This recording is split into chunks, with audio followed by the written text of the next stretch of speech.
Good morning. Good morning. It's Saturday. It's bright outside. We're here today for our regular weekly Intuitive Wealth Leaders uh, live discussion. Uh, so if you're jumping on, say hi. I appreciate it. I appreciate you being here.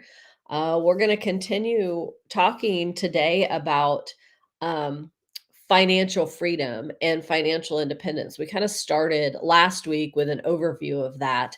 And so we're going to continue down that path because it's really a deep topic. And so I wanted to first, before I jump in, say I am here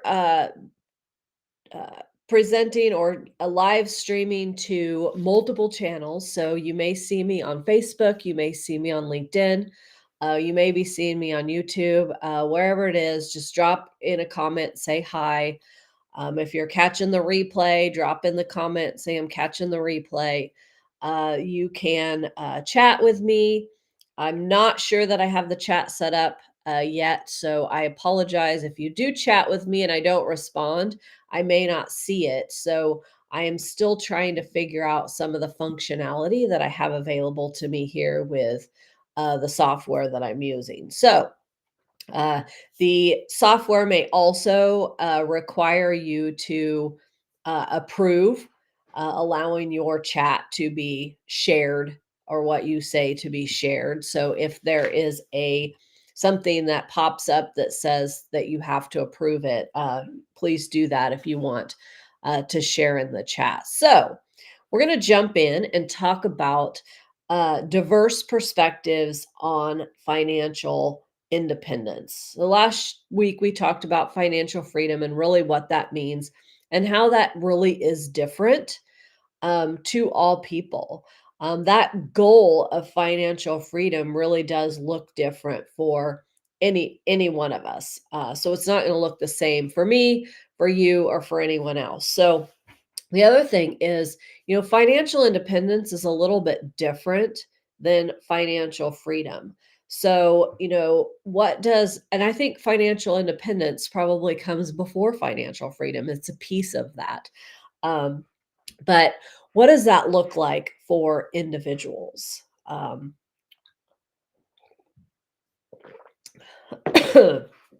But so it can be really achieved through various paths. Um, and influenced by individual circumstances. So, people who have, found success because they started a company making computers in their garage. We all know who did that. Steve Jobs, yes. And so he started, that's how he started. Um, his company and grew from there. So that was a start. He had a dream and a vision and he followed it. So he was very entrepreneurial, where he started that company and was able to run it in the way that he wanted to. So we have to recognize diverse perspectives and respect that there are diverse perspectives that help us to define what financial independence is for us and what is right. And there really isn't a that's right and that's wrong answer. It's probably that everything is a little bit right and it depends on who you are. Um, so we have to respect those diverse perspectives. Some people really follow maybe what Robert Kiyosaki says, Rich Dad Poor Dad. There are a lot of people that really love Dave Ramsey, and some other people love to hate on Dave Ramsey. Um, and maybe there are some, not maybe, there definitely are some conflictions and conflicting opinions about what's right, what's wrong, and what we should do and what we shouldn't do. If you discuss the perspectives of just those two people. And then there are a lot of other people who have perspective and can contribute to what does financial independence look like and how do you get there. And so the point is that if you love Dave Ramsey, keep loving Dave Ramsey because that is, um, that's probably what's right for you. However, don't negate looking at other perspectives and don't not be open to other perspectives and saying, this is the all end all be all, and this is what I have to listen to, and this is what I'm going to focus on. Because I think what you'll find is that if you let diverse information in, and learn from different diverse perspectives, you really come up with your unique way of doing things and how you really want to move forward and what works for you. Because quite frankly, a lot of the things that Dave Ramsey uh, teaches, I'm like, well, okay, that makes sense, but there are some reasons I can't do that. I'm not going to stick to it. I can't focus. Whatever it is, my personality doesn't match the path that Dave Ramsey puts in front of people. So if that doesn't work for me, then what? Well, I have maybe take some of those pieces of his teachings and things that he talks about, and I bring that in, but then I also go and learn some other things. I learn from other people and bring that information in so that I can really design my own path to that financial independence. So respect all perspectives is really the point.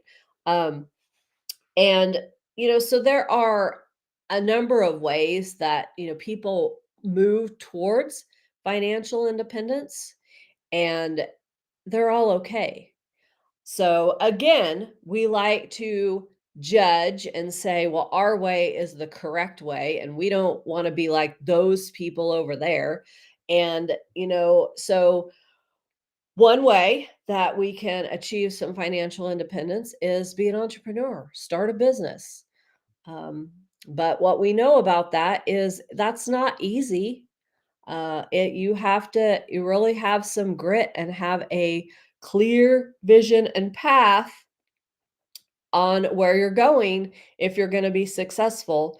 And if you listen to, anybody, it's, not something that you're going to jump in and make money in the first month or even the first year. Starting a business and growing a business may take 5 years before you really start to be able to pay yourself a living wage.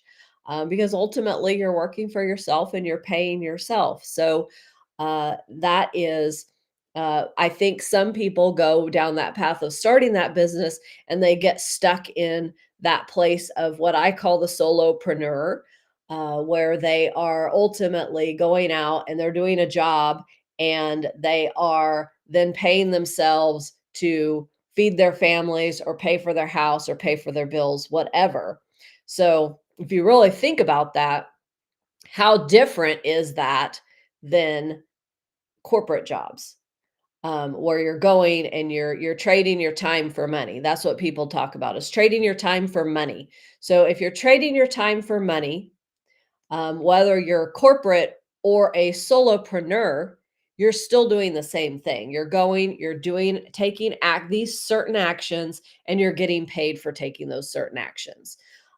So either way, and whatever your preference, some people still prefer the solopreneur because it's they don't have to answer. You don't have to answer to other people. You don't have a boss.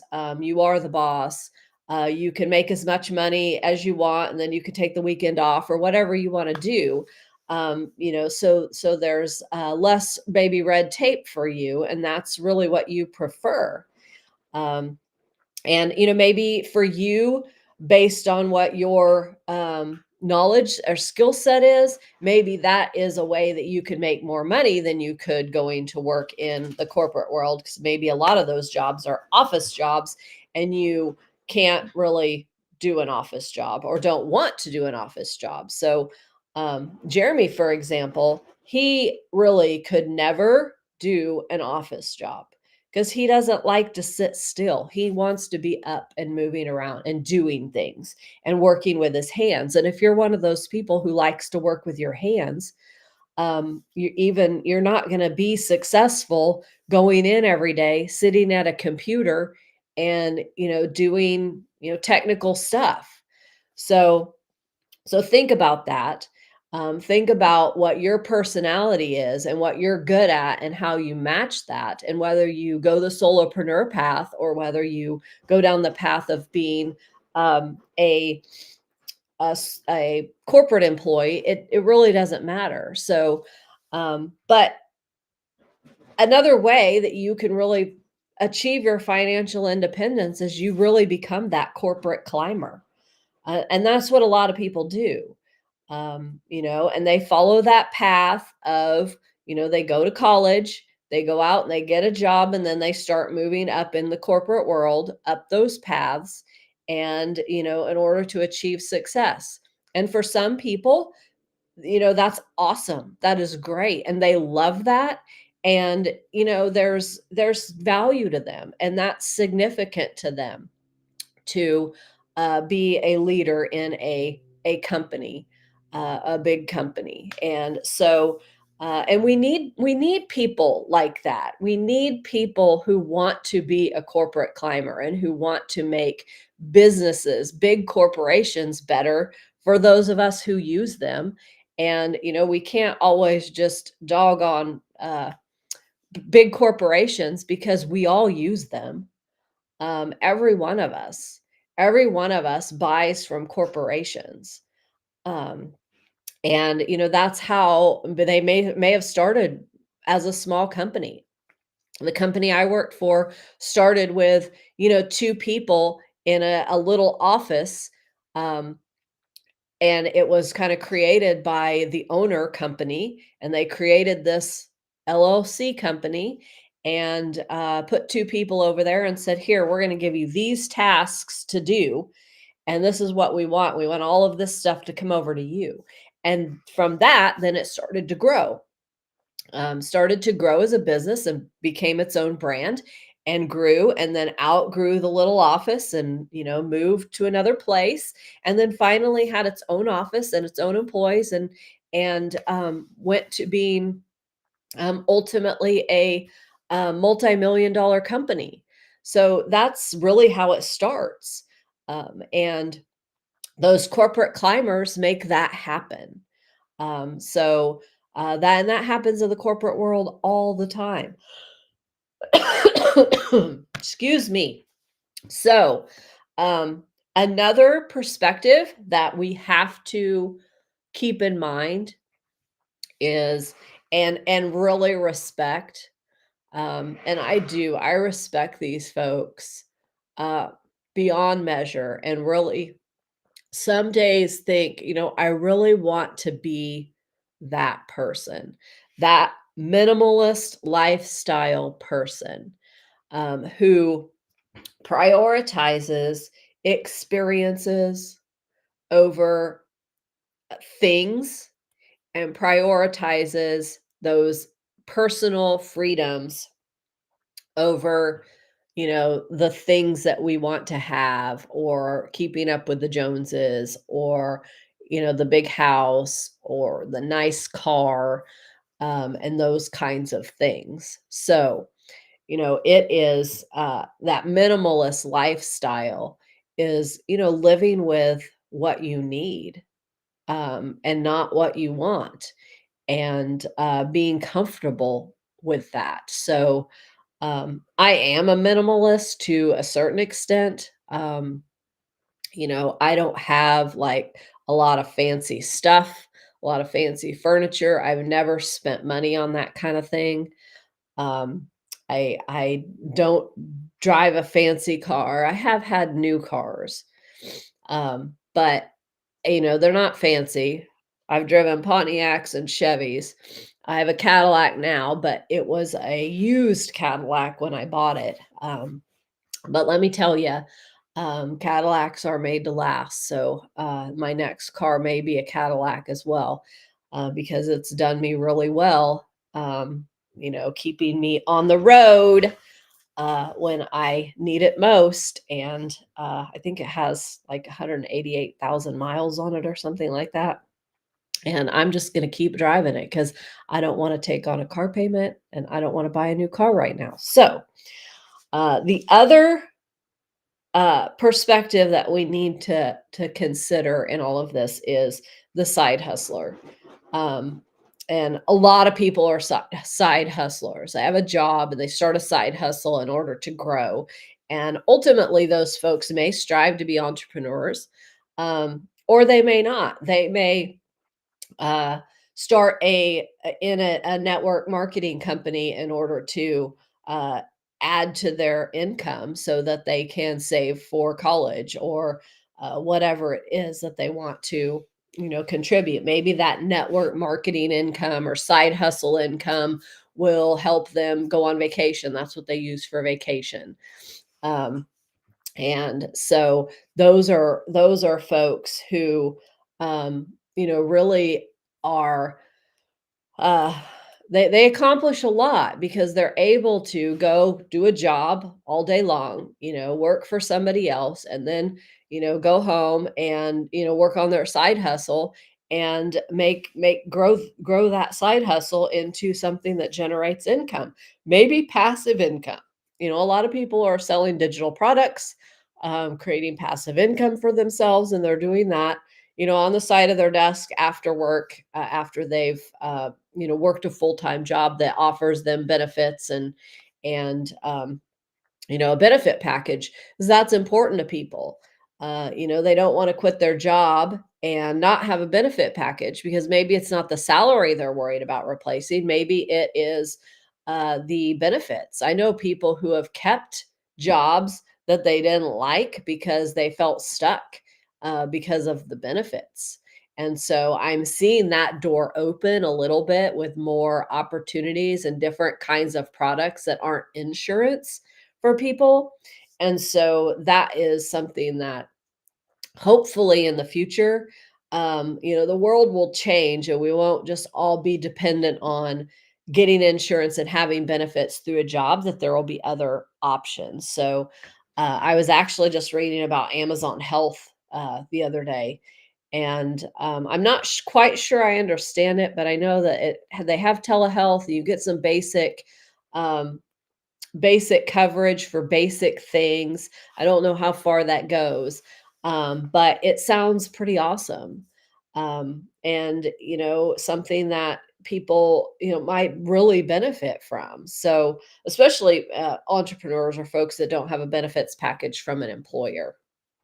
Um, so, things that shape our attitudes about diverse perspectives, our culture, cultural factors, how we were raised, what our families think, all of those things impact our thinking around financial independence. And so, again, uh, I'm going to say that probably none of those perspectives are wrong. And so, if you open up and let in those diverse perspectives and use the information that is meaningful to you, you will go much further with ultimately achieving your financial independence. So, you have to create the path yourself. Again, the journey is yours. You're the one who chooses what makes the most sense for you, because some people, their full-time job maybe is exhausting, and doing a side hustle, you can't even like think about something like that. That is just doesn't make sense. So um other things that um are going to impact your ability to move towards financial independence are socioeconomic factors. So I truly believe that anybody can achieve anything that they want. They have to be given the right tools, the right support, and they can achieve huge results if they put their mind to it. Now, I also believe that not everybody starts in the same place.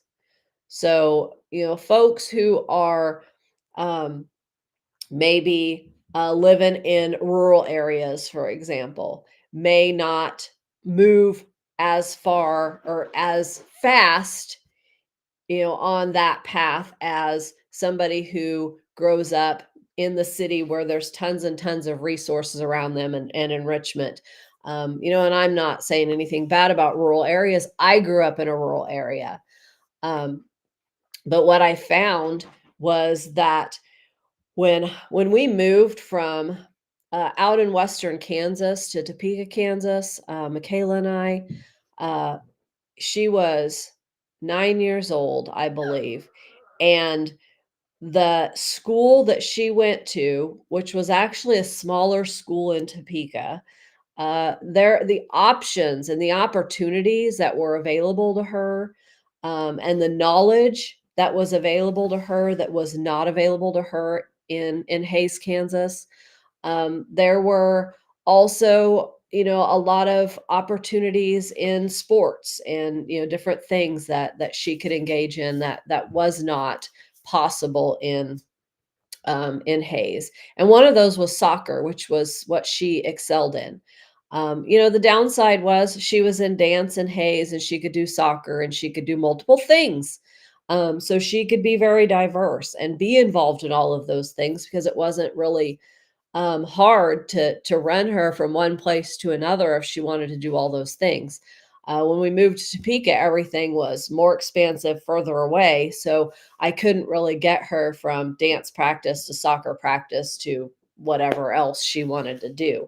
And so she ended up having to really focus and choose the one that she wanted to work on, and she chose soccer, and that was available to her. So they had team soccer in Topeka. At the time, they didn't have it in Hayes. I think they might now, but that was way back in, gosh, 2006. So things have changed since then. But um, so, anyways, the your personal values, your personal skills, your family, all of those things influence where you're going and influence your financial independence. So, I mean, the whole point of what I'm trying to say today is none of us are the same. Kind of back to the journey's yours, and it's up to you to choose what journey is right for you. And, don't downplay other people's journeys, and don't let other people downplay yours. Because sometimes we lose sight of our paths because of what other people say. So if your dream is to be a corporate VP in a Fortune 500 company, you set that goal and you go get it.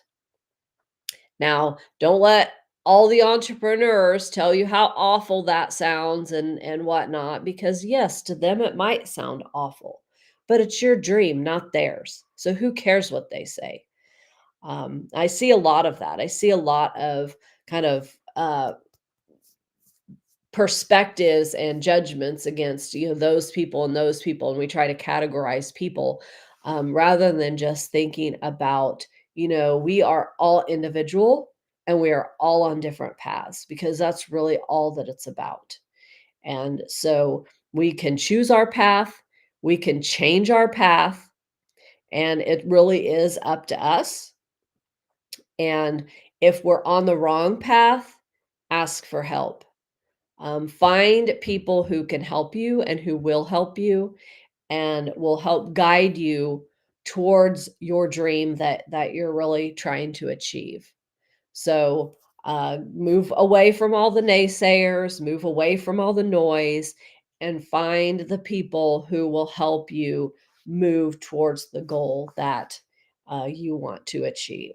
So That's really all for today. I am going to sign off and head out, and I hope you all have a wonderful Saturday.